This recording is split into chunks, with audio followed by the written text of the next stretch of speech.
નમસ્કાર. 23 જુલાઈ 11:30ની સ્થિતિએ અત્યારે સુરત જિલ્લામાં વરસાદની પરિસ્થિતિ વિશે હું માહિતી આપીશ.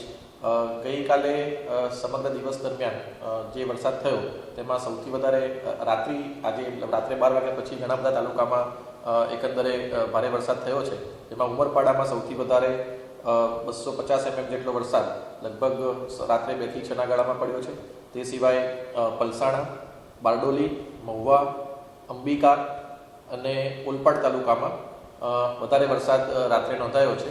અત્યારે સવારે 6 વાગ્યાથી 10 વાગ્યાની પરિસ્થિતિ જોઈએ તો ઉમરપાડામાં લગભગ 200 mm જેટલો વરસાદ, ત્યારબાદ પલસાણા, બારડોલી, ઓલપાડ અને અન્ય જગ્યાએ પણ લગભગ 50 થી 70 mm ની વચ્ચે વરસાદ વરસ્યો છે.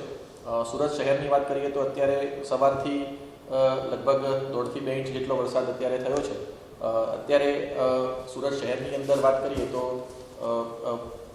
વેદવાડ ખાડી જે છે એ ડેન્જર લેવલથી ઉપર ચાલી રહી છે. અન્ય જે ખાડી છે એના જે પાણી છે અત્યારે એના લેવલથી નીચે છે. ગઈકાલે સુરત શહેરમાંથી એસએમસીની ટીમ દ્વારા લગભગ 2000થી વધારે માણસોને સેફ સ્થળે સ્થળાંતર કરવામાં આવેલું હતું. હાલ અત્યારે જિલ્લામાં સુરત શહેરમાં 1 એનડીઆરએફની ટીમ અને 3 એસડીઆરએફની ટીમ કાર્યરત છે અને 1 એસડીઆરએફની ટીમ થોડા સમયમાં સુરત શહેરમાં આવશે. અત્યારે હાલ વરસાદની પરિસ્થિતિ સામાન્ય છે. જિલ્લાની જે વાત કરીએ તો એમાં જે ગઈકાલે સ્થળાંતર કરવામાં આવ્યું તેમાં ઓલપાડમાં લગભગ 130 લોકોનું સ્થળાંતર કરવામાં આવ્યું છે, અંબિકામાં લગભગ 50 લોકોનું સ્થળાંતર કરવામાં આવ્યું છે અને ચીખલી કામરેજમાં લગભગ 30 થી 40 લોકોનું સ્થળાંતર સેફ સ્થળે કરવામાં આવ્યું છે. માંડવીનો જે લાખી ડેમ જે છે એ 74 મીટર એની જે સંગ્રહ ક્ષમતા છે એમાં અત્યારે ઓવરફ્લો થયો છે અને 92 ક્યુસેક જેટલું એનું ડિસ્ચાર્જ વોટર અત્યારે ચાલી રહ્યું છે. જેથી જેના નીચાણવાળા વિસ્તારો જે છે એમાં 7 જેટલા ગામડા આવે છે તેમને સૂચના આપી દેવામાં આવી છે કે ત્યાં નીચાણવાળા વિસ્તારમાં જે લોકો રહેતા હોય તેનું શિફ્ટિંગ સેફ સ્થળે કરવામાં આવે. એમાં ગ્રામ્ય વિસ્તારની ટીમ એમાં અત્યારે લાગેલી છે.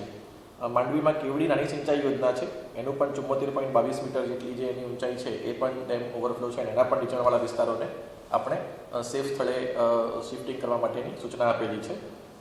એ સિવાય અત્યારે હાલ વરસાદની સ્થિતિ જોઈએ તો સ્ટેડી અત્યારે વરસાદ છે અને સતત અમારું સમગ્ર ટીમ જે છે એ મોનિટરિંગ કરી રહી છે. એટલે હું તમામ નાગરિકોને ખાસ વિનંતી કરવા માગું છું કે શક્ય હોય ત્યાં સુધી બહાર ના જાય અને જો પાણી ભરાવાની શક્યતા જણાય તો પછી સેફ સ્થળે તેનું સ્થળાંતર કરવામાં આવે. Thank you.